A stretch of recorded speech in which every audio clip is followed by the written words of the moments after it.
From the following information submitted by Supriya for the previous year 24-25, calculate income from salary for the assessment year 25-26. ನೋಡಿ ನಮಗೆ ಕೇಳಿದ್ರೆ calculate income from ಸ್ಯಾಲರಿನ calculations ಅನ್ನ ಮಾಡಿ ಅಂತ. So assessee ಯಾರಪ್ಪ ಅಂತ ಹೇಳಿದ್ರೆ ಸುಪ್ರಿಯಾ ಅವರು ಡೀಟೇಲ್ಸ್ ಅನ್ನ ಕೊಟ್ಟಿದ್ದಾರೆ. ಸೊ ನಾನು ಈ ಕರೆಂಟ್ ಇಯರ್ಗೆ ಇಯರ್ ಅನ್ನ ಮಾತ್ರ ಚೇಂಜ್ ಮಾಡ್ಕೊಂಡಿರ್ತೀನಿ. ಸೊ ಅಲ್ಲಿ ಲಾಸ್ಟ್ ಇಯರ್ ಕೇಳಿದರೆ, ಬಟ್ ನಾನು ಕರೆಂಟ್ ಇಯರ್ಗೆ ಚೇಂಜ್ ಮಾಡ್ಕೊಂಡಿರ್ತಕ್ಕಂಥದ್ದು. ಸೊ ಇನ್ಕಮ್ ಫ್ರಮ್ ಸ್ಯಾಲರಿನ ಕ್ಯಾಲ್ಕುಲೇಷನ್ಸ್ ಅನ್ನ ಮಾಡ್ಲಿಕ್ಕೆ ಕ್ವಶನ್ಸ್ ಅಲ್ಲಿ ಕೊಟ್ಟಿದ್ದಾರೆ. ಸೊ ಏನೇನ್ ಕೊಟ್ಟಿದ್ದಾರೆ ನೋಡ್ತಾ ಹೋಗೋಣ ಬನ್ನಿ. Basic salary 40,000 per month. ನೋಡಿ, ಒಂದು ತಿಂಗಳಿಗೆ ಬೇಸಿಕ್ ಸ್ಯಾಲರಿ 40,000 ಪರ್ ಮಂತ್ ಇದೆ. ನಾವು 12 ಮಂತ್ಸ್ ಮಲ್ಟಿಪ್ಲೈ ಮಾಡ್ಕೋಬೇಕು. Dearness allowances farming part of salary 60% of basic pay. ಅಂದ್ರೆ ಬೇಸಿಕ್ ಸ್ಯಾಲರಿ ಎಷ್ಟು ಬರುತ್ತೆ ಅದ್ರ ಮೇಲೆ 60% ಡಿಯರ್ನೆಸ್ ಅಲೋಯನ್ಸ್ ಇದೆಯಂತೆ. Bonus 15,000 per annum. ನೋಡಿ, ಇಲ್ಲಿ ಗೊತ್ತಿರಬೇಕು, ಪರ್ ಆನಮ್ ಅಂದ್ರೆ ಒಂದು ವರ್ಷಕ್ಕೆ 15,000 ಆನ್ಯುಯಲ್ ಬೋನಸ್ ಅವರೇ ಕೊಟ್ಟಿದ್ದಾರೆ 15,000. Employers and employee contribution to RPF 15% of salary ಇದೆ. ಬಟ್ ಗೊತ್ತಿರಬೇಕು RPF ಗೆ ಸ್ಯಾಲರಿ ಯಾವ ತರ ನೀವು ಕ್ಯಾಲ್ಕುಲೇಷನ್ಸ್ ಅನ್ನ ಮಾಡ್ಕೋಬೇಕು ಅಂತ. Interest credited to RPF 12,000 at 12% per annum ಅಂತ ಹೇಳಿದರೆ 12% ಕೊಟ್ಟಿದ್ದಾರೆ interest credited to RPF. Professional tax ಅನ್ನ ಪೇಮೆಂಟ್ ಮಾಡಿದ್ದಾರೆ ಸುಪ್ರಿಯಾ 1,500 ಪರ್ ಮಂತ್. 1,500 ಇದೆ professional tax. And she is provided with a car of less than 1,600 cc. ಇದನ್ನು ಓದಿರ್ಬೇಕು, ಲೆಸ್ ದ್ಯಾನ್ ಅಥವಾ more than ಅಂತ ಕೊಟ್ಟಿರ್ತಾರೆ. Less than 1,600 cc by employer for both personal and official use. ಎರಡಕ್ಕೂ use ಮಾಡ್ತಾ ಇದಾರಂತೆ. All the expenses of car including salary of driver salary ಸೇರಿಸಿ payment ಅನ್ನ ಮಾಡ್ತಾ ಇದ್ದಾನೆ ಎಂಪ್ಲಾಯರ್ ಅಂತ ಹೇಳಿದ್ದಾರೆ. Company has provided a accommodation in Bangalore and cost of furniture is 40,000. Cost of furniture ಇದೆ, accommodations ಅನ್ನು ಕೂಡ ಪ್ರೊವೈಡ್ ಮಾಡಿದ್ದಾರೆ. Telephone installed, free telephone installed at her residence 6,000. Free telephone install ಮಾಡೋದು ಆಗಿದೆ ಅಂತ ಹೇಳಿದ್ದಾರೆ. ಇಷ್ಟು ಇನ್ಫಾರ್ಮೇಶನ್ಸ್ ಅನ್ನ ಯೂಸ್ ಮಾಡಿಕೊಂಡು ನಮ್ಗೆ ಕ್ಯಾಲ್ಕುಲೇಟ್ ಇನ್ಕಮ್ ಫ್ರಮ್ ಸ್ಯಾಲರಿನ ಕ್ಯಾಲ್ಕುಲೇಷನ್ಸ್ ಅನ್ನ ಮಾಡಿ ಅಂತ ಹೇಳಿದ್ದಾರೆ. ಸೊ ಯಾವ ತರ ಇನ್ಕಮ್ ಫ್ರಮ್ ಸ್ಯಾಲರಿನ ನೀವು ಕ್ಯಾಲ್ಕುಲೇಷನ್ಸ್ ಅನ್ನ ಮಾಡ್ಬೇಕಾಗುತ್ತಪ್ಪ ಅಂತ ಹೇಳಿದ್ರೆ, ಸೊ ನೋಡಿ, ನೀವು ಸ್ಯಾಲರಿ ಕೇಳಿದರೆ ಅಂದ್ರೆ ಈ ತರ ಕಾಲಮ್ಸ್ ಹಾಕೊಳ್ಳಿ. Computation of income from salary, assessee Supriya, resident, non government employee, 24-25 previous year, 25-26 current years, particulars and amount. ಏನೇನ್ ತಗೋಬೇಕು, ಹೇಗ್ ತಗೋಬೇಕಪ್ಪ ಅಂತ ಹೇಳಿದ್ರೆ ಒನ್ ಬೈ ಒನ್ ನೋಡ್ತಾ ಹೋಗೋಣ. ಫಸ್ಟ್ ತಗೋಬೇಕಾದ್ರೆ ನೋಡಿ, ಬೇಸಿಕ್ ಸ್ಯಾಲರಿ ಕೊಟ್ಟಿದ್ದಾರೆ 40,000 ಪರ್ ಮಂತ್ ಇದೆ. ಸೊ ಹಾಗಾಗಿ ಫಸ್ಟ್ ನಾವು ಬೇಸಿಕ್ ಸ್ಯಾಲರಿ ತಗೋಬೇಕು. ಪರ್ ಮಂತ್ ಎಷ್ಟಿದೆಯಪ್ಪ, 40,000 ಪರ್ ಮಂತ್. ಒಂದು ತಿಂಗಳಿಗೆ 40,000 ಆದರೆ ದಿಸ್ ಇಸ್ 40,000 ಪರ್ ಮಂತ್ ಇರೋದು. ಸೊ ನಮಗೆ 12 ಮಂತ್ಸ್ ಬೇಕು. ಮಲ್ಟಿಪ್ಲೈ ವಿತ್ 12, 40,000 ಇಂಟು 12 ಮಾಡಿದ್ರೆ ನಿಮ್ಗೆ ಎಷ್ಟು ಸಿಗುತ್ತಪ್ಪ ಅಂತ ಹೇಳಿದ್ರೆ 4,80,000 ನಮಗೆ ಸಿಗುತ್ತೆ. 4,80,000 basic salary. Next, DNS allowances farming part of 60% of basic salary ಅಂತ ಹೇಳಿದ್ರೆ ದಟ್ ಈಸ್ DA. ಎಷ್ಟಪ್ಪ ಅಂದ್ರೆ 60% ಆಫ್ ಬೇಸಿಕ್ ಸ್ಯಾಲರಿ. ಕ್ವಶನ್ ಅವರೇ ಹೇಳಿದರೆ 60% ಬೇಸಿಕ್ ಸ್ಯಾಲರಿ ಮೇಲೆ 60% ಅಂದ್ರೆ. ಹಾಗಾಗಿ ಬೇಸಿಕ್ ಸ್ಯಾಲರಿ ನಾನ್ ಕ್ಯಾಲ್ಕುಲೇಷನ್ಸ್ ಅನ್ನ ಮಾಡಿದೆ 4,80,000 ಇತ್ತು. ಇದ್ರ ಮೇಲೆ ಎಷ್ಟು ಪರ್ಸೆಂಟ್ ಅಂತೆ, 60% ಅಂತ ಹೇಳಿದ್ರೆ. ಸೊ ಹಾಗಾಗಿ 4,80,000 ಮೇಲೆ 60% ಮಾಡಿದ್ರೆ ನಮ್ಗೆ 2,88,000 ಬರುತ್ತೆ. This is DA, 2,88,000 dearness allowances. 60% of basic salary ಅಂದ್ರೆ ನನ್ನ ಹತ್ರ ಬೇಸಿಕ್ ಸ್ಯಾಲರಿ 4,80,000 ಇದೆ. ಈ ಟೋಟಲ್ ಮೇಲೆ ನೀವು 60% ಮಾಡಿಕೊಂಡ್ರೆ ನಿಮ್ಗೆ DA ಸಿಗುತ್ತೆ. ಇದು ಎರಡನೇ ಪಾಯಿಂಟ್ ಇರ್ತಕ್ಕಂಥದ್ದು.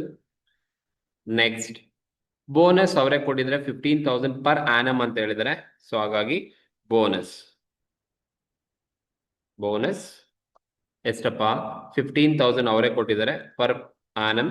15,000 ಅಂತ ಹೇಳಿದರೆ ಹಾಗೆ ಡೈರೆಕ್ಟ್ ಆಗಿ 15,000 ಅನ್ನು ತಗೊಂಡಿದ್ದೀನಿ. ಅದು ಒಂದು ವರ್ಷಕ್ಕೆ ಕೊಟ್ಟಿರೋದು. Next, employer and employee contribution to RPF. ನೋಡಿ, ರೆಕಗ್ನೈಸ್ಡ್ ಪ್ರಾವಿಡೆಂಟ್ ಫಂಡ್ ಅಂತ ಕರಿತೀವಿ. RPF ಕೊಟ್ಟಾಗ ನೀವು ಸಪರೇಟ್ ಆಗಿ ಕ್ಯಾಲ್ಕುಲೇಷನ್ಸ್ ಅನ್ನ ಮಾಡ್ಕೊಳ್ಳಿ. ಇಲ್ಲಿ ತಿಳಿಸ್ಕೊಡ್ತೀನಿ ಯಾವ ತರ ನೀವು ಮಾಡ್ಬೇಕಾಗುತ್ತೆ ಅಂತ ಹೇಳಿದ್ರೆ. ಕೊಟ್ಟಿದ್ದಾರೆ ಕ್ವಶನ್ಸ್ ಇಲ್ಲಿ ಅಂದ್ರೆ ನೀವು ಸಪರೇಟ್ ಆಗಿ ವರ್ಕಿಂಗ್ ನೋಟ್ ಮಾಡ್ಕೊಳ್ಳಿ, ನಿಮ್ಗೆ ಈಸಿ ಆಗುತ್ತೆ. ಸೊ ಈ ತರ 2 ಕಾಲಮ್ ಹಾಕೊಳ್ಳಿ, ಕ್ಯಾಲ್ಕುಲೇಷನ್ ಆಫ್ RPF, ಪರ್ಟಿಕ್ಯುಲರ್ಸ್ ಮತ್ತೆ ಅಮೌಂಟ್ ಅಂತ ಹಾಕೊಳ್ಳಿ. ಫಸ್ಟ್ ನೀವು ತಗೋಬೇಕಾದ್ರೆ ಅಲ್ಲಿ RPF ಕ್ವಶನ್ಸ್ ಅಲ್ಲಿ ಎಷ್ಟು ಕ್ವಶನ್ಸ್ ಅಲ್ಲಿ ಹೇಳಿದಾರಪ್ಪ ಅಂತ ಹೇಳಿದ್ರೆ RPF ಎಷ್ಟಂದ್ರೆ 15% ಆಫ್ ಸ್ಯಾಲರಿ ಅಂತ ಹೇಳಿದ್ದಾರೆ. ಸೊ 15% ಆಫ್ ಸ್ಯಾಲರಿ ನಿಮಗೆ ಗೊತ್ತಿರಬೇಕು. ಸ್ಯಾಲರಿ ಫಾರ್ RPF ಅಂತ ಬಂದಾಗ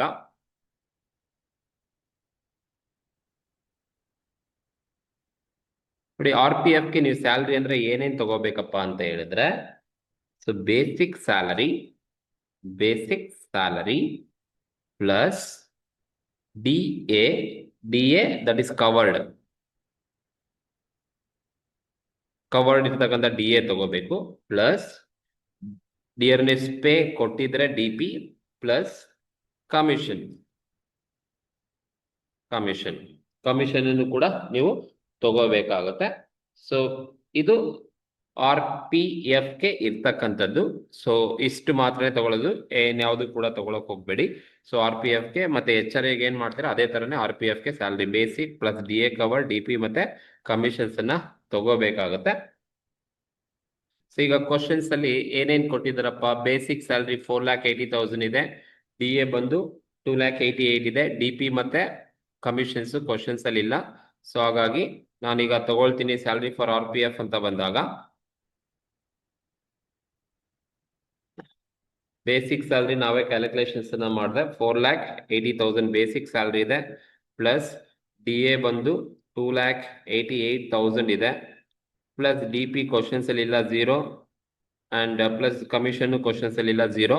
ಸೊ ಟೋಟಲ್ ಮಾಡಿದ್ರೆ ನನಗೆ ಎಷ್ಟಪ್ಪ ಸ್ಯಾಲ್ರಿ ಸಿಗುತ್ತೆ ಅಂತ ಹೇಳಿದ್ರೆ 4,88,000 ಪ್ಲಸ್ 2,88,000 ಮಾಡಿದ್ರೆ 4,80,000 ಪ್ಲಸ್ 2,88,000 ಮಾಡಿದ್ರೆ ನಮಗೆ 7,68,000 ಬರುತ್ತೆ,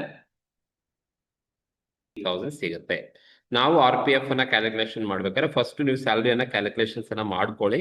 ಸೊ ಸ್ಯಾಲರಿನ ಕ್ಯಾಲ್ಕುಲೇಷನ್ಸ್ ಅನ್ನ ಮಾಡ್ಕೊಂಡಾದ್ಮೇಲೆ ನೀವು ಏನ್ ತಗೋಬೇಕಪ್ಪ ಅಂದ್ರೆ, ಕ್ವಶನ್ಸ್ ಅಲ್ಲಿ ಕೊಟ್ಟಿರ್ತಾರೆ ಎಂಪ್ಲಾಯರ್ ಕಾಂಟ್ರಿಬ್ಯೂಷನ್ ಎಷ್ಟು ಕೊಡ್ತಾ ಇರೋದು ಅಂತ. ದಟ್ ಈಸ್ ಎಂಪ್ಲಾಯರ್ ಕಾಂಟ್ರಿಬ್ಯೂಷನ್ ಎಷ್ಟಂತೆ 15%. ಎಷ್ಟು ಪರ್ಸೆಂಟ್ ಕ್ವಶನ್ಸ್ ಅಲ್ಲೇ ಕೊಟ್ಟಿದ್ದಾರೆ ನೋಡಿ. Employer contribution RPF 15% of salary ಅಂತ ಹೇಳಿದ್ದಾರೆ. ಸ್ಯಾಲರಿ ನಾವು ಫೈಂಡ್ ಔಟ್ ಮಾಡಿದೀವಿ, ಈ ಸ್ಯಾಲರಿ ಮೇಲೆ ತಗೋಬೇಕು. ಈಗ ಇದ್ರ ಮೇಲೆ 15% ಅನ್ನ ಮಾಡ್ಕೊಂಡ್ರೆ ನಿಮ್ಗೆ ಎಷ್ಟು ಬರುತ್ತಪ್ಪ ಅಂತ ಹೇಳಿದ್ರೆ, ಸೊ 7,68,000 ಮೇಲೆ ಇಂಟು 15% ಮಾಡಿದ್ರೆ ನಿಮಗೆ 1,15,200 ಸಿಗುತ್ತೆ. 1,15,200 ನಮಗೆ ಎಂಪ್ಲಾಯರ್ ಕಾಂಟ್ರಿಬ್ಯೂಷನ್ 15% ಆಫ್ ಸ್ಯಾಲರಿ ಸಿಗುತ್ತೆ. ಇದರಲ್ಲಿ ನೀವೇನ್ ಮಾಡಬೇಕು ಅಂದ್ರೆ ಲೆಸ್ ಮಾಡಬೇಕಪ್ಪ ಅಂತ ಹೇಳಿದ್ರೆ 12% of to exempt up to 12% of salary. ಈಗ ಏನ್ ಸ್ಯಾಲರಿ ಮಾಡಿರ್ತೀರಾ ಆ ಸ್ಯಾಲರಿ ಮೇಲೆ ಅಪ್ ಟು 12% ವರೆಗೂ ಎಕ್ಸಮ್ಟ್ ಇರುತ್ತೆ. ಸೊ ಹಾಗಾಗಿ ನೀವು ಅದೇ 7,68,000 ಮೇಲೆ ಇಂಟು 12% ಮಾಡ್ಕೊಂಡ್ರೆ ನಿಮಗೆ ಬರ್ತಕ್ಕಂಥ ಅಮೌಂಟು ಎಕ್ಸಮ್ಟ್ ಅಮೌಂಟ್ ಇರುತ್ತೆ. ಸೊ ಕ್ಯಾಲ್ಕುಲೇಷನ್ಸ್ ಅನ್ನ ಮಾಡಿದ್ರೆ ನಮಗೆ 7,68,000 ಇಂಟು 12% ಮಾಡಿದ್ರೆ 92,160 ಸಿಗುತ್ತೆ. 92,160 ನಮಗೆ ಸಿಗುತ್ತೆ. ಈಗ ನೀವು 1,15,200 ಅಲ್ಲಿ 92,160ನ ಲೆಸ್ ಮಾಡ್ಕೊಂಡು ತಗೋಬೇಕು. ಸೊ 1,15,200 ಮೈನಸ್ 92,160 ಲೆಸ್ ಮಾಡಿದ್ರೆ ನನಗೆ ಬರ್ತಕ್ಕಂಥದ್ದು 23,040 ಸಿಗುತ್ತೆ. ಸೊ 23,040 ರುಪೀಸ್ ಅನ್ನ ತಗೋಬೇಕು. ಇದು ಎಂಪ್ಲಾಯರ್ ಕಾಂಟ್ರಿಬ್ಯೂಷನ್ ಟು RPF. ಇಲ್ಲಿ ಸ್ಯಾಲರಿ ತಗೋಬೇಕಾದ್ರೆ basic plus DA covered DP ಮತ್ತೆ ಕಮಿಷನ್ಸ್ ಅನ್ನ ತಗೋಬೇಕಾಗತ್ತೆ. ಇದಕ್ಕೆ ಇನ್ನೇನ್ ತಗೋಬೇಕಪ್ಪ ಅಂತ ಹೇಳಿದ್ರೆ, ಸೊ ಎಂಪ್ಲಾಯಿ ಕಾಂಟ್ರಿಬ್ಯೂಷನ್ಸ್ ಅನ್ನ ತಗೊಳಕ್ ಹೋಗ್ಬಿಡಿ, ಎಲ್ಲೂ ಬರಲ್ಲ. ಸೊ ಎಂಪ್ಲಾಯಿ ಕಾಂಟ್ರಿಬ್ಯೂಷನ್ ತಗೋಬಾರ್ದು, ಓನ್ಲಿ ಎಂಪ್ಲಾಯರ್ ಕಾಂಟ್ರಿಬ್ಯೂಷನ್ ತಗೋಬೇಕು. ನೆಕ್ಸ್ಟ್ ಇದಕ್ಕೆ ಏನ್ ಮಾಡ್ಬೇಕಪ್ಪ ಅಂತ ಹೇಳಿದ್ರೆ, ನೀವು ನೆಕ್ಸ್ಟ್ ಇಂಟ್ರೆಸ್ಟ್ ಆನ್ RPF ಕೊಟ್ಟಿದ್ದಾರೆ. ಸೊ ನೀವು ಇಲ್ಲೇ ತಗೊಳ್ಳಿ ಅಥವಾ ಎಲ್ಲರೂ ತಗೊಳ್ಳಿ. ಇಂಟ್ರೆಸ್ಟ್ ಆನ್ RPF ಎಷ್ಟು ಕೊಟ್ಟಿದಾರಪ್ಪ ಕ್ವಶನ್ಸ್ ಅಲ್ಲಿ ಅಂತ ಹೇಳಿದ್ರೆ, ನೋಡಿ, interest credited to RPF 12,000 at 12% per annum ಅಂತ ಹೇಳಿದ್ರೆ 12% ಇದೆ. ಸೊ ಹಾಗಾಗಿ 12,000 12% ಅಂತ ಅವರೇ ಕೊಟ್ಟಿದ್ದಾರೆ.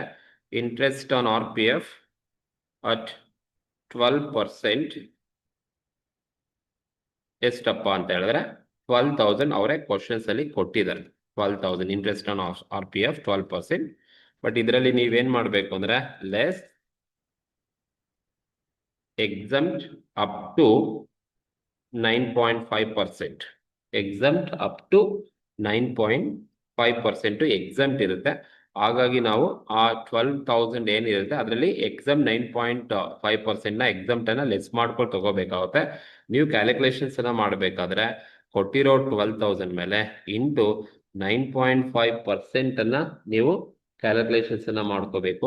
9.5 ಡಿವೈಡೆಡ್ ಬೈ 12, ಆಮೇಲೆ ಪರ್ಸೆಂಟ್ ಮಾಡ್ಕೋಬೇಡಿ. ಎಷ್ಟು ಪರ್ಸೆಂಟ್ ಕ್ರೆಡಿಟ್ ಆಗಿರುತ್ತೋ ಅದನ್ನ ಮಾತ್ರನೇ ತಗೋಬೇಕು. ಸೊ ಇಲ್ಲಿ 12% ಕೊಟ್ಟಿದ್ರೆ 9.5 ಡಿವೈಡೆಡ್ ಬೈ 12 ಇದು ಎಕ್ಸಾಮ್ಟ್ ಕ್ವಶನ್ಸ್ ಅಲ್ಲಿ ಎಲ್ಲೂ ಕೊಡೋದಿಲ್ಲ. ಸೊ ನಿಮಗೆ ಗೊತ್ತಿರಬೇಕು ಎಕ್ಸಾಮ್ಟ್ ಅಪ್ ಟು 9.5% ಎಕ್ಸಾಮ್ಟ್ ಇರ್ತಕ್ಕಂಥದ್ದು. ಸೊ ಈಗ ನೀವು ಕ್ಯಾಲ್ಕುಲೇಷನ್ಸ್ ಅನ್ನ ಮಾಡಿದ್ರೆ ಸೊ ನಿಮ್ಗೆ ಎಷ್ಟು ಬರುತ್ತಪ್ಪ ಅಂತ ಹೇಳಿದ್ರೆ 12,000 ಇಂಟು 9.5 ಡಿವೈಡೆಡ್ ಬೈ 12 ಮಾಡಿದ್ರೆ ನಮಗೆ 9,500 ಸಿಗುತ್ತೆ. ಈ 12,000 ಅಲ್ಲಿ 9,500 ಅನ್ನ ಲೆಸ್ ಮಾಡಿಕೊಂಡು ತಗೊಂಡ್ರೆ ನಿಮಗೆ ಬರ್ತಕ್ಕಂಥದ್ದು ಬ್ಯಾಲೆನ್ಸ್ 2,500 ಸಿಗತ್ತೆ. 2,500. ಸೊ ಈಗ ನೀವು ಇವೆರಡನ್ನ ಟೋಟಲ್ ಮಾಡಿದ್ರೆ ಸಿಗತ್ತೆ taxable RPF, recognised provident fund ಅಂತ ಕರಿತೀವಿ. ಟ್ಯಾಕ್ಸಬಲ್ RPF ಸಿಗುತ್ತೆ. ಇದು RPF ನ ಕ್ಯಾಲ್ಕುಲೇಷನ್ಸ್ ಅನ್ನ ಮಾಡಿರ್ತಕ್ಕಂಥದ್ದು. ಈ ತರ ನೀವು ಸಪ್ರೇಟ್ ಆಗಿ ಮಾಡ್ಕೋಬೇಕಾಗುತ್ತೆ. ಸೊ ಈಗ ನೀವು ಬೋನಸ್ ಆದ್ಮೇಲೆ RPF ಇದೆ. ಸೊ RPF ಅನ್ನ ತಗೋಬಹುದು. ದಟ್ ಈಸ್ RPF ಬ್ರಾಕೆಟ್ ಅಲ್ಲಿ ತೋರಿಸಿರ್ತೀನಿ ಬೇಕಾದ್ರೆ. ವರ್ಕಿಂಗ್ ನೋಟ್ ನೋಡಿದ್ರೆ ನಿಮಗೆ ಸಿಗುತ್ತೆ 25,540 ನಿಮಗೆ ರೆಕಗ್ನೈಸ್ಡ್ ಪ್ರಾವಿಡೆಂಟ್ ಫಂಡ್ ಸಿಗುತ್ತೆ. ಇದು ನೆಕ್ಸ್ಟ್ ಪಾಯಿಂಟ್ ಇರ್ತಕ್ಕಂಥದ್ದು. ನೆಕ್ಸ್ಟ್ ಎಂಪ್ಲಾಯರ್ ಕಾಂಟ್ರಿಬ್ಯೂಷನ್ ಆಯ್ತು, ಇಂಟ್ರೆಸ್ಟ್ ಆಯ್ತು. ಪ್ರೊಫೆಷನಲ್ ಟ್ಯಾಕ್ಸ್ ಪೇಮೆಂಟ್ ಮಾಡಿದರೆ ಅದನ್ನ ಡಿಡಕ್ಟ್ ಮಾಡಬೇಕು, ಎಲ್ಲೂ ತಗೊಳ್ಳೋದಿಲ್ಲ. Next she provide car less than 1,600. ನೋಡಿ ಲೆಸ್ ದ್ಯಾನ್ 1,600 cc ಇದೆ ಅಂತ ಹೇಳಿದ್ರೆ ಸೊ ನಿಮಗೆ ಗೊತ್ತಿರಬೇಕು ದಟ್ ಈಸ್ ಕಾರ್ ಅಲೋಯನ್ಸಸ್ ಅನ್ನ ಕೊಟ್ಟಿದ್ದಾರೆ. That is motor car less than 1,600 cc. 1,600 cc ಕೊಟ್ಟಿದ್ದಾರೆ ಅಂದ್ರೆ ನಿಮ್ಗೆ ಆಲ್ರೆಡಿ ಗೊತ್ತಿರಬೇಕು. ಬೋತ್ ಆಫೀಸ್ ಮತ್ತೆ ಪರ್ಸನಲ್ ಪರ್ಪಸ್ ಎರಡಕ್ಕೂ ಯೂಸ್ ಮಾಡಿದ್ದಾನೆ. ಅದ್ರ ಜೊತೆಗೆ ಎಂಪ್ಲಾಯರೇ ಎಲ್ಲಾ ಎಕ್ಸ್ಪೆನ್ಸಸ್ ಅನ್ನ ಬೇರ್ ಮಾಡ್ತಾನೆ, ಇನ್ಕ್ಲೂಡಿಂಗ್ ಡ್ರೈವರ್ ಸ್ಯಾಲರಿನ ಸೇರಿಸಿ ಕೊಡ್ತಾ ಇದ್ದಾನೆ ಅಂತ ಹೇಳಿದ್ರೆ ಸೊ ನಿಮ್ಗೆ ಗೊತ್ತಿರಬೇಕು 1,800 ಎಕ್ಸ್ಪೆನ್ಸಸ್ ಇರುತ್ತೆ per month. 1,800 per month plus ಡ್ರೈವರ್ದು 900 ಪರ್ ಮಂತ್ ಇರುತ್ತೆ. ಯಾವಾಗ ಲೆಸ್ ದ್ಯಾನ್ ಅಂತ ಕೊಟ್ರೆ ಮಾತ್ರ 1,800 plus 900 equals total 2,700 per month. ಒಟ್ಟು ಒಂದು ತಿಂಗಳಿಗೆ 2,700 ಪರ್ ಮಂತ್ ಇರುತ್ತೆ. ನಾವೇನ್ ಮಾಡ್ಬೇಕು, ಇದನ್ನ ಆನ್ಯುಯಲ್ ಬೇಕು ಅಂದ್ರೆ ಇಂಟು 12 ಮಾಡ್ಕೋಬೇಕು. ಸಿಂಪಲ್ ಆಗಿ ನೀವು ಲೆಸ್ ದ್ಯಾನ್ 600 ಕೊಟ್ಟಿದ್ದಾನೆ ಅಂತ ಹೇಳಿದ್ರೆ ಇದು ಕರೆಕ್ಟ್ ಆಗಿ ಬರ್ಕೊಂಬಿಡಿ ಸುಮ್ನೆ. 1,800 ಪ್ಲಸ್ 900 ಪರ್ ಮಂತ್. ಪರ್ ಡ್ರೈವರ್ದು 900 ಇರುತ್ತೆ, 1,800 ಎಕ್ಸ್ಪೆನ್ಸಸ್ ಇರುತ್ತೆ. ಸೊ ಎರಡು ಆಡ್ ಮಾಡ್ಕೊಂಡ್ರೆ ನಿಮ್ಗೆ 2,700 ಸಿಗುತ್ತೆ ಒಂದು ತಿಂಗಳಿಗೆ. ಸೊ ಇಂಟು 2,700 ಇಂಟು ನೀವು 12 ಮಂತ್ಸ್ ಮಾಡ್ಕೊಂಡ್ರೆ ನಿಮ್ಗೆ 32,400 motor car taxable motor car allowance ಸಿಗುತ್ತೆ. 32,400. ಇದು ಮೋಟಾರ್ ಕಾರ್ದು ಲೆಸ್ ದ್ಯಾನ್ 1,600 ಇದ್ರೆ ಹೀಗೆ ಮಾಡ್ಕೋಬೇಕು. ನೆಕ್ಸ್ಟ್ ಬಂದು ಕಂಪನಿ ಹಸ್ ಪ್ರೊವೈಡೆಡ್ ಅಕಾಮಡೇಷನ್ಸ್ ಅನ್ನ ಕೊಟ್ಟಿದ್ದಾರೆ ಬೆಂಗಳೂರಲ್ಲಿ. ಕಾಸ್ಟ್ ಆಫ್ ಫರ್ನಿಚರ್ 40,000 ಇದೆ ಅಂತ ಹೇಳಿದ್ದಾರೆ. ಸೊ ಅದಕ್ಕೆ ಒಂದು ಸಪ್ರೇಟ್ ಆಗಿ RFA ಗೆ ಸ್ಯಾಲ್ರಿ ಗೊತ್ತಿರಬೇಕು. RFA ಮಾಡ್ಬೇಕಾದ್ರೆ ಎಲ್ಲ ನೀವು ತಗೋಬೇಕಾಗುತ್ತೆ. That is for rent free accommodation. Rent free accommodation ಯಾವ ತರ ನೀವು ಕ್ಯಾಲ್ಕುಲೇಷನ್ಸ್ ಅನ್ನ ಮಾಡಬೇಕು ಸ್ಯಾಲ್ರಿ ಅಂತ ಫಸ್ಟ್ ನೀವು ತಗೊಳಕ್ ಮುಂಚೆ ಸ್ಯಾಲ್ರಿ ಕ್ಯಾಲ್ಕುಲೇಷನ್ಸ್ ಅನ್ನ ಮಾಡ್ಕೊಳ್ಳಿ. RFA ಗೆ ಸ್ಯಾಲ್ರಿ ಏನಪ್ಪಾ ಅಂತ ಹೇಳಿದ್ರೆ basic salary plus DA covered ತಗೋಬೇಕು. DA ಕವರ್ಡ್ ಪ್ಲಸ್ DP ತಗೋಬೇಕು plus bonus plus commission plus ಇನ್ನ ಯಾವ್ದಾದ್ರು ಅಲೋಯನ್ಸಸ್ ಇದ್ರೆ ಫೀಸ್ ಆಗಿರ್ಬೋದು plus pension plus all taxable allowances. ಇದೊಂದು ಗೊತ್ತಿರ್ಬೇಕು. ಎಲ್ಲ ಟ್ಯಾಕ್ಸಬಲ್ ಅಲೋಯನ್ಸಸ್ ಕೂಡ ನೀವು ಆರ್ ಎಫ್ ಎಗೆ ತಗೋಬೇಕು, ರೆಂಟ್ ಫ್ರೀ ಅಕಾಮಿಡೇಷನ್ಗೆ ತಗೋಬೇಕಾಗುತ್ತೆ. ಬಟ್ ಈ ಒಂದು ಕ್ವಶನ್ಸ್ ಅಲ್ಲಿ ಇರೋದು ಮಾತ್ರ ಯಾವ್ದಾವ್ದು ಇದೆಯಪ್ಪ ಅಂದ್ರೆ ಬೇಸಿಕ್ ಸ್ಯಾಲರಿ ಇದೆ, that is 4,80,000 basic salary plus and D A covered ಇದೆ 2,88,000 ಡಿ ಎ ಕವರ್ಡ್ ಕೊಟ್ಟಿದ್ದಾರೆ, ಪ್ಲಸ್ ಬೋನಸ್ ಇದೆ 15,000 ಬೋನಸ್ ಕೊಟ್ಟಿದ್ದಾರೆ. ಈ ಮೂರೇ ಕ್ವಶನ್ಸ್ ಅಲ್ಲಿ ಇರೋದು, ಹಾಗಾಗಿ ನಾನು ಈ ಮೂರು ತಗೊಳ್ತೀನಿ. ಸೊ ಇನ್ಯಾವ್ದು ಕ್ವಶನ್ಸ್ ಇಲ್ಲ ಇದ್ರೆ ನಾನು ಟ್ಯಾಕ್ಸಬಲ್ ಆಲ್ ಅಲೋಯನ್ಸಸ್ ಅನ್ನ ತಗೋಬೇಕಿತ್ತು. ಈಗ ಇಷ್ಟು ಟೋಟಲ್ ಮಾಡಿದ್ರೆ ನಮ್ಗೆ 7,83,000 ಸಿಗತ್ತೆ. 7,83,000 ಸಿಗತ್ತೆ. ಇದು salary for R F A ಅಂತ ಕರಿತೀವಿ, ರೆಂಟ್ ಫ್ರೀ ಅಕಾಮಿಡೇಷನ್ ಅಂತ ಕರಿತೀವಿ. ಸೊ ಈಗ ನೀವು ರೆಂಟ್ ಫ್ರೀ ಅಕಾಮಿಡೇಷನ್ಸ್ಗೆ ಸ್ಯಾಲರಿ ಸಿಕ್ಕಾದ್ಮೇಲೆ ನೀವೇನ್ ಮಾಡ್ಬೇಕಪ್ಪ ಅಂತ ಹೇಳಿದ್ರೆ 15% ಆಫ್ ಸ್ಯಾಲರಿ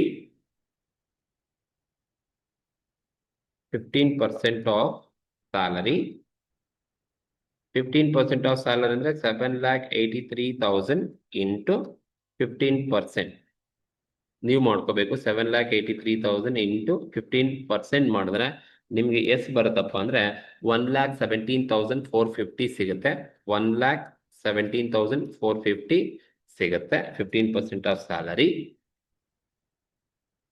ಇದಕ್ಕೆ ನೀವೇನ್ ಮಾಡಬೇಕಪ್ಪ ಅಂತ ಹೇಳಿದ್ರೆ ಈ 15% ಆಫ್ ಸ್ಯಾಲರಿ ತಗೊಂಡಾದ್ಮೇಲೆ ಇದಕ್ಕೆ ಏನ್ ಆಡ್ ಮಾಡಬೇಕು ಅಂತ ಹೇಳಿದ್ರೆ 10% cost of furniture. Cost of ಫರ್ನಿಚರ್ನ ನೀವು ಆಡ್ ಮಾಡಬೇಕು. ಕ್ವಶನ್ಸ್ ಅಲ್ಲಿ ಕೊಟ್ಟಿರ್ತಾರೆ, ಕರೆಕ್ಟ್ ಆಗಿ ನೋಡ್ಕೊಳ್ಳಿ. ಸೊ ಕ್ವಶನ್ಸ್ ಅಲ್ಲಿ ಏನಿದೆಯಪ್ಪ ಅಂತ ಹೇಳಿದ್ರೆ ಕಾಸ್ಟ್ ಆಫ್ ಫರ್ನಿಚರ್ ಅಂತ ಕೊಟ್ಟಿದ್ದಾರೆ. ಎಷ್ಟಿದೆ ಕಾಸ್ಟ್ ಆಫ್ ಫರ್ನಿಚರ್? 40,000 ಇದೆ. ಅದಕ್ಕೆ ನಾವು 10% ನ ತಗೋಬೇಕಂತೆ. ಸೊ ಕಾಸ್ಟ್ ಆಫ್ ಫರ್ನಿಚರ್ ಮೇಲೆ 10% ಅಂತ ಹೇಳಿದ್ರೆ ಸೊ 40,000 ಇಂಟು 10% ಮಾಡ್ಕೊಂಡ್ರೆ ನಮ್ಗೆ ಎಷ್ಟು ಬರುತ್ತಪ್ಪ ಅಂತ ಹೇಳಿದ್ರೆ 4,000 ಸಿಗತ್ತೆ. 4,000. ಸೊ ಈಗ ಇವೆರಡನ್ನ ಆಡ್ ಮಾಡ್ಕೊಳ್ಳಿ, ನಿಮ್ಗೆ ಎಷ್ಟು ಸಿಗುತ್ತಪ್ಪ ಅಂತ ಹೇಳಿದ್ರೆ ಸೊ 1,17,450 ಪ್ಲಸ್ 4,000 ಎರಡು ಆಡ್ ಮಾಡಿದ್ರೆ ನನಗೆ 1,21,450 ಸಿಗುತ್ತೆ. 1,21,450 ಸಿಗುತ್ತೆ. ಇದರಲ್ಲಿ ನೀವೇನ್ ಲೆಸ್ ಮಾಡಬೇಕು? Less any rent paid by employee. Rent ಅಥವಾ ಹೈರ್ ಚಾರ್ಜಸ್ ಎರಡಕ್ಕೆ ಯಾವ್ದು ಸರಿ? Rent or hire charges paid by employee.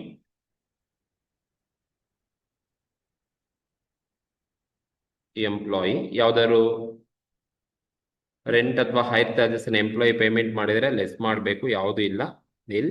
So taxable rent free accommodation ಎಷ್ಟಪ್ಪ ಅಂತ ಹೇಳಿದ್ರೆ 1,21,450 1,21,450 ಟ್ಯಾಕ್ಸಬಲ್ ಆರ್ ಎಫ್ ಎ ಅಂತ ಕರಿತೀವಿ. ಸೊ ಇದನ್ನ ನೀವು ಟ್ಯಾಕ್ಸಬಲ್ ಆರ್ ಎಫ್ ಎಗೆ ತಗೋಬೇಕಾಗತ್ತೆ. That is rent free accommodation 1,21,450 taxable R F A ಅಂತ ಕನ್ಸಿಡರ್ ಮಾಡಬೇಕು. ಇನ್ನೇನ್ ಕ್ವಶನ್ಸ್ ಅಲ್ಲಿ ಇದೆ ಅಂತ ಹೇಳಿದ್ರೆ ಇದಾಯ್ತು. ಫ್ರೀ ಟೆಲಿಫೋನ್ ಇನ್ಸ್ಟಾಲ್ ಮಾಡಿದಾರಂತೆ 600. So free telephone you know that already it is exempted. Free telephone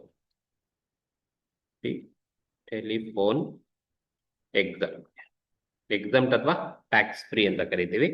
so ಇನ್ಯಾವುದಾದ್ರೂ ಬಿಟ್ಟಿದೀವ ಅಂತ ಹೇಳಿದ್ರೆ ಸೊ ಒಂದ್ಸಲಿ ನೋಡ್ಕೊಳ್ಳಿ, ಇನ್ಯಾವುದು ಬಿಟ್ಟಿಲ್ಲ. ಸೊ ಹಾಗಾಗಿ ಎಲ್ಲ ಟೋಟಲ್ ಮಾಡ್ಕೊಂಬನ್ನಿ. ಸೊ ಇಷ್ಟು ಟೋಟಲ್ ಅನ್ನ ಮಾಡಿದ್ರೆ ನಿಮ್ಗೆ 4,80,000 ಪ್ಲಸ್ 2,88,000. This is 2,88,000, 15,000, 1,21,450, 25,440, 32,400. ಇಷ್ಟು ನೀವು ಟೋಟಲ್ ಮಾಡಿದ್ರೆ ನಿಮಗೆ ಬರ್ತಕ್ಕಂಥದ್ದು ಗ್ರಾಸ್ ಸ್ಯಾಲರಿ ಸಿಗುತ್ತೆ. ಎಷ್ಟು ಸಿಗುತ್ತಪ್ಪ ಅಂತ ಹೇಳಿದ್ರೆ ಸೊ ಟೋಟಲ್ 9,62,390 9,62,390 ನಮ್ಗೆ ಗ್ರಾಸ್ ಸ್ಯಾಲರಿ ಸಿಗುತ್ತೆ. ದಿಸ್ ಇಸ್ ಗ್ರಾಸ್ ಸ್ಯಾಲರಿ ಅಂತ ಕರಿತೀವಿ. ಈ ಗ್ರಾಸ್ ಅಲ್ಲಿ ನೀವೇನನ್ನ ಲೆಸ್ ಮಾಡ್ಬೇಕಪ್ಪ ಅಂದ್ರೆ ಲೆಸ್ ಡಿಡಕ್ಷನ್ಸ್ ಅಂಡರ್ ಸೆಕ್ಷನ್ 16 ಪ್ರಕಾರ ಡಿಡಕ್ಷನ್ಸ್ ನ ಲೆಸ್ ಮಾಡಬೇಕು. ಏನಪ್ಪ ಅಂದ್ರೆ ಒಂದು standard deduction standard deduction it is applicable for all employees, ಎಲ್ಲ ಎಂಪ್ಲಾಯಿಗೂ ಅಪ್ಲಿಕಬಲ್ ಆಗುತ್ತೆ. 50,000 applicable for all salary, all ಎಂಪ್ಲಾಯೀಸ್ಗೆ ಅಪ್ಲಿಕಬಲ್ ಆಗುತ್ತೆ. ಏನ್ ಲೆಸ್ ಮಾಡಬೇಕು ಅಂದ್ರೆ ಪ್ರೊಫೆಷನಲ್ ಟ್ಯಾಕ್ಸ್ ಪೇಯ್ಡ್ ಕೊಟ್ಟಿದಾರ ಅಂತ ಹೇಳಿದ್ರೆ ಕ್ವಶನ್ಸ್ ಅಲ್ಲಿ ಇಲ್ಲೇ ಕೊಟ್ಟಿದ್ದಾರೆ ಎಷ್ಟಪ್ಪ ಪ್ರೊಫೆಷನಲ್ ಟ್ಯಾಕ್ಸ್ 150 ಪರ್ ಮಂತ್ ಅಂತ ಹೇಳಿದ್ದಾರೆ. ಹಾಗಾಗಿ ಪ್ರೊಫೆಷನಲ್ ಟ್ಯಾಕ್ಸ್ ಪೇಮೆಂಟ್ ಮಾಡಿದ್ರೆ ಲೆಸ್ ಮಾಡಬೇಕು. 150 ಪರ್ ಮಂತ್ ಆದ್ರೆ ಇಂಟು 12 ಮಂತ್ಸ್ ಬೇಕು. ಸೊ ಮಲ್ಟಿಪ್ಲೈ ಮಾಡಿದ್ರೆ ನಮಗೆ 1800 ಸಿಗುತ್ತೆ. ಸೊ ಈಗ ಈ ಗ್ರಾಸ್ ಸ್ಯಾಲರಿನಲ್ಲಿ ಇವೆರಡು ಡಿಡಕ್ಟ್ ಮಾಡಿ ನಿಮಗೆ ಬರ್ತಕ್ಕಂಥದ್ದೇ ಟ್ಯಾಕ್ಸಬಲ್ ಇನ್ಕಮ್ ಫ್ರಮ್ ಸ್ಯಾಲರಿ ಸಿಗುತ್ತೆ. ಟ್ಯಾಕ್ಸಬಲ್ ಇನ್ಕಮ್ ಫ್ರಮ್ ಸ್ಯಾಲರಿ ನಿಮಗೆ ಸಿಗುತ್ತೆ. ಎಷ್ಟು ಬರುತ್ತಪ್ಪ ಅಂದ್ರೆ 9,10,590 ನಿಮಗೆ ಟ್ಯಾಕ್ಸಬಲ್ ಇನ್ಕಮ್ ಫ್ರಮ್ ಸ್ಯಾಲರಿ ಸಿಗುತ್ತೆ. ಇದು ಆನ್ಸರ್ಸ್ ಈ ತರನೇ ಇರ್ತಕ್ಕಂಥದ್ದು. ಇಷ್ಟು ಮಾಡಿದ್ರೆ ನಿಮಗೆ 14 ಮಾರ್ಕ್ಸ್ ಸಿಗುತ್ತೆ. ಬಟ್ ಇದಕ್ಕೆ ಮಾಡಬೇಕು ಅಂದ್ರೆ ನೀವು ವರ್ಕಿಂಗ್ ನೋಟು RPF ಮತ್ತೆ RFA ನ ಸಪ್ರೇಟ್ ಆಗಿ ಕ್ಯಾಲ್ಕುಲೇಷನ್ಸ್ ಅನ್ನ ಮಾಡಿಕೊಂಡು ನೀವು ಮಾಡಬೇಕಾಗುತ್ತೆ. ಸೊ ಇದು 2024 ಪೇಪರ್ ಅಲ್ಲಿ ಇರ್ತಕ್ಕಂಥ ಆನ್ಸರ್. ಸೊ ಈ ಒಂದು ಕ್ವಶನ್ಸ್ಗೆ ಏನಾದ್ರು ಡೌಟ್ಸ್ ಇದ್ರೆ ನೀವು ಕಮೆಂಟ್ ಮೂಲಕ ತಿಳಿಸಿ. ಓಕೆ, ಹಾಗೆ ಈ ಒಂದು ವಿಡಿಯೋ ಇಷ್ಟ ಆದ್ರೆ ದಯವಿಟ್ಟು ಸಬ್ಸ್ಕ್ರೈಬ್ ಮಾಡಿ, ಶೇರ್ ಮಾಡಿ. Thank you.